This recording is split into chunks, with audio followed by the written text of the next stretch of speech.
कैसी माएँ थी। मैं ग़ज़वा उहद का वाक़या सुना रहा था। अल्लाह के नबी सल्लल्लाहु अलैहि वसल्लम ज़ख्मी हो गए,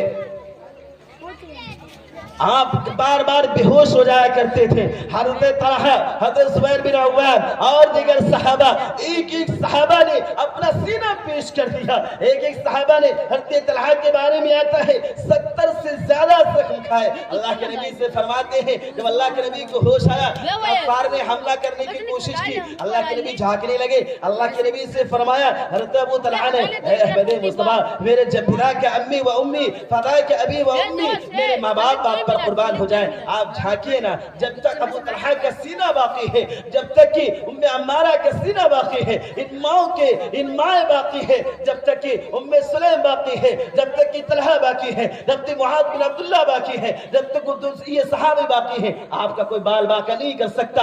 70 से ज्यादा जख्म खाए, लेकिन टस से मस ना हुए। 8 साल हो गया।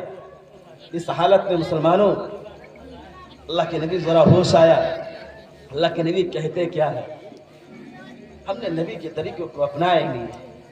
अल्लाह के नबी फरमाते हैं सहाबा नमाज पढ़नी है।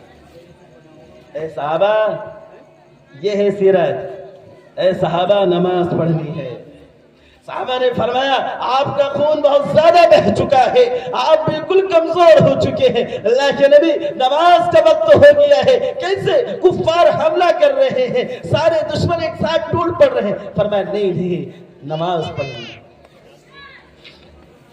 फरमाया नमाज पढ़नी है। अल्लाह के नबी को एक पहाड़ के जानिब ले जाया गया। अल्लाह के नबी उस पहाड़ी पर चढ़ नहीं पा रहे हैं, कमजोरी से गिर जाते हैं। सहाबा की आंखों के अंदर आंसू जारी हो गए। हज़रत अबू तलहा और दूसरे सहाबी के बारे में आता है, वो नाम नहीं याद है, वो कुर्सी बन गए। अल्लाह के नबी, मेरे सर के ऊपर, मेरे पैर, मेरे जिस्म के ऊपर आप अपना पैर रखकर पहाड़ी पर चढ़ जाइए। कुछ सहाबा की जमात आपकी हिफाजत में लग गए। अल्लाह के नबी ने फरमाया नमाज पढ़नी, नमाज अदा किया। इस हालत में भी नमाज अदा किया। अजीज साथियों, आप सोचिए कितने नमाज के पाबंद हैं। आप सोचिए हम कितनी नमाजों को कज़ा करते हैं, कितनी नमाजों को अदा करते हैं। मेरी माएँ बहनें सोचे कितनी शरीयत पर अमल करती हैं, नबी के दीन से, नबी के सिखाने के लिए अपने बच्चों को कितना कुर्बान करती हैं। उस माँ का क्या हाल होगा। उस अभी एक वाकया पेश आया थोड़े दिनों के बाद। ऐसी माएँ आज भी जिंदा है इस उम्मत की, उन माओं की वजह से, उन बहनों की वजह से, उन ऐसी माओं की वजह से ये दुनिया कायम है। एक वाकया पेश आया, शायद गालिबन सऊदी अरब का है, कहीं का है। एक बाप बीमार हुआ, भाई आए। अब भाई आए, उस वक्त खत का जमाना नहीं था, उस पर मोबाइल का जमाना नहीं था, उससे पहले का वाकया है। आता है भाई और फरमाया, और बहन से फरमाया कि तेरी वालिद बीमार है, तुझे जाना चाहिए। तेरे वालिद आखिरी मरहला है, तेरे वालिद तुझे मुलाकात करना चाहते हैं, तेरे पास तुझे उनके पास जाना चाहिए। उस बेटी ने फरमाया, उस बहन ने फरमाया, ए मेरे भाई, मुझे मालूम है मेरे वालिद मोहतरम मुझसे बहुत ज्यादा मोहब्बत करते हैं, लेकिन मैंने शौहर से इजाजत नहीं ली है, मैंने अपने शौहर से नहीं पूछा है, हमारे पास कोई वसाइल नहीं है। जब तक शौहर के जानिब से इजाजत नहीं मिल जाएगी मैं अब्बू को देखने नहीं जा सकती। मेरे शौहर ने कहा था कदम घर से बाहर न निकलना। मैं उस नबी के दामन को पकड़ती हूँ, नबी के तरीके को अपनाती हूँ। नबी ने कहा था शौहर की बात को मानना, मैं उस नबी के बात को मानती हूँ। मैं वालिद मोहतरम के पास नहीं जा सकती। बाप तड़पता रहा, यहाँ तक कि वालिद मोहतरम का इंतकाल हो गया।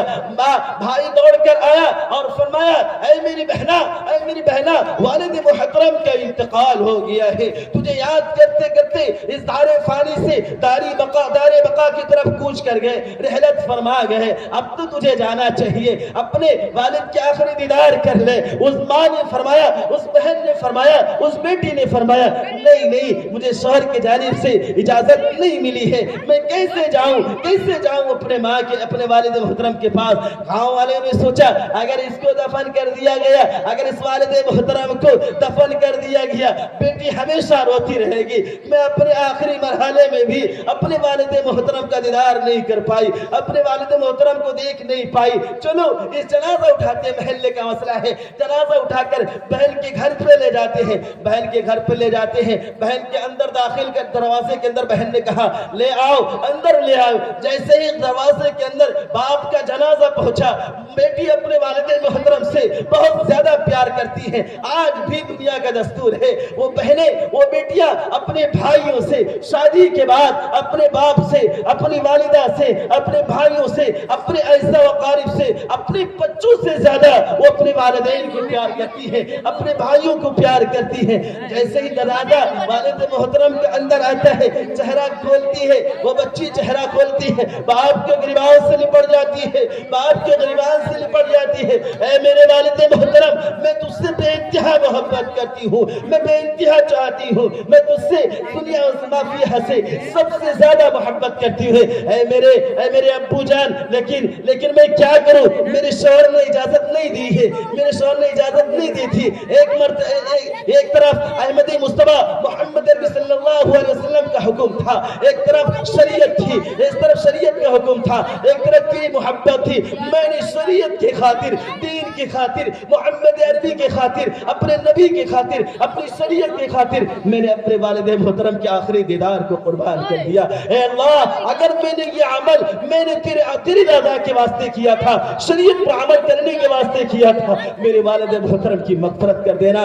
बाद में एक बुजुर्ग साहब के ख्वाब में वो आते हैं, वो साहब ख्वाब में आते हैं। किसी ने कहा क्या बना, जन्नत मिली या नहीं मिली, बहुत खुशखुर्रम नजर आती हो। बाप ने कहा हाँ जन्नत मिल गई, लेकिन नमाज की वजह से नहीं। बाप ने कहा, तो लोगों ने कहा, उस बुजुर्ग साहब ने कहा किस बिना पर जन्नत मिली? फरमाया रोजों की वजह से नहीं, नमाजों की वजह से नहीं, किसी और चीज की वजह से नहीं। मेरी बेटी ने जो मोहम्मद अरबी सल्लल्लाहु अलैहि वसल्लम पर, दीन पर अमल किया था, आखिरी इबादत को तरक किया था, वो अदा अल्लाह को इतनी पसंद आई कि अल्लाह ने मेरी मग़फ़िरत कर दी। है कोई माँ ऐसी? आज हर चीज को, जितनी भी खराबियां, जितनी भी गुनहगार, जितनी भी चीजें इस समाज में फैली हुई हैं, अगर हमारी माँ चाह ले तो शौहरों को भी रोक सकती है, बच्चों को भी रोक सकती है, और अपने भाइयों को भी रोक सकती है। कैसी माएँ थी है, हमने पहचाना ही नहीं नबी के दीन को। कैसी माएँ थी। एक वाकया बहुत कई मरतबा में सुना चुका है, वाकया आपके सामने भी गुजारिश पेश करता हूँ कि एक माँ, एक बीवी थी, शौहर, साहबा कराम के ज़माने में शौहर बाहर थका हारा हुआ घर के अंदर आता है, तिजारत करके घर के अंदर आता है, अपनी ज़ौजा से कहता है, अपनी मोहतरमा से कहता है मुझे एक गिलास पानी पिला दीजिए, या जो भी मांगे दूध पिला दीजिए। वो पानी लेकर के आती है, शौहर थका हारा हुआ सो जाता है। आप बीवी सर के सरहाने खड़ी हो जाती है। पूरी रात खत्म हो गई, फजर का वक्त हो गया, शौहर की आंख खुली, शौहर ने देखा मेरी ज़ौजा, मेरी मोहतरमा पूरी रात मेरे सर के सरहाने पानी का गिलास लिए हुए खड़ी है, इतनी मोहब्बत करती है। बीवी भी खूबसूरत थी। शौहर खुश हो गया, कहने लगा ऐ ज़ौजा, ऐ मोहतरमा, बता तू क्या मांगती है? अगर मेरे बस में है, अगर मेरे वसाअत में है, अगर मेरी हिम्मत में है, अगर मेरे पास वो ताकत मौजूद है, अगर मेरे पास वो चीजें मौजूद होंगी जो तू मांगेगी वो मैं अता करूंगा। बीवी ने कहा मुझे तलाक चाहिए, बीवी ने कहा मुझे तलाक चाहिए। कुर्बान जाइए उस शौहर के ऊपर और उस बेटी के ऊपर, उस माँ के ऊपर। शौहर ने कहा अगर तुम मुझसे मोहब्बत ना करती, अगर तुम मुझसे चाहत ना करती, अगर तुम मुझसे उल्फत ना होती, मोहब्बत ना होती, मेरे सर के सरहाने रात खड़ी ना होती, बता तुझे तलाक क्यों चाहिए? मैं तुझसे बेइंतहा मोहब्बत करता हूँ। ऐसी माए कहाँ से लाओगे जिनसे ख्वाजा मेहदी चिश्ती पैदा हुआ करते थे, मसूद गाजी पैदा हुआ करते थे, आज डांसर पैदा हो रहे, आज नाच गाने वाले पैदा हो रहे। मेरी माँ अपने शरीर, अपने जिंदगियों के अंदर दीन लाओ। उस माँ ने कहा नहीं मुझे तलाक चाहिए, उस बहन ने कहा मुझे तलाक चाहिए। शौहर ने कहा नहीं चलो अल्लाह के नबी के पास चलते हैं, वक्त हाकिम के पास चलते हैं। जब चली शौहर चलता है, बीवी चलती है। रास्ते में आप जानते हैं कि अरब की जमीन पथरीली जमीन है, पैर फिसला, शौहर नीचे गिर गया, उसका सर फट गया। बीवी ने अपना दुपट्टा फाड़ा और सर के ऊपर बांध दिया। शौहर بیوی کہتی ہے اپنے شوہر سے مجھے طلاق نہیں چاہیے، چلو گھر چلتے ہیں۔ شوہر نے کہا، پتی نے کہا، اور کیا کہتے ہیں، اور شوہر نے کہا ابھی تجھے طلاق مانگ رہی تھی، ابھی تجھے مجھ سے طلاق چاہیے تھا، اب کیا ہو گیا، تجھے طلاق نہیں چاہیے۔ اور مان جائیے اس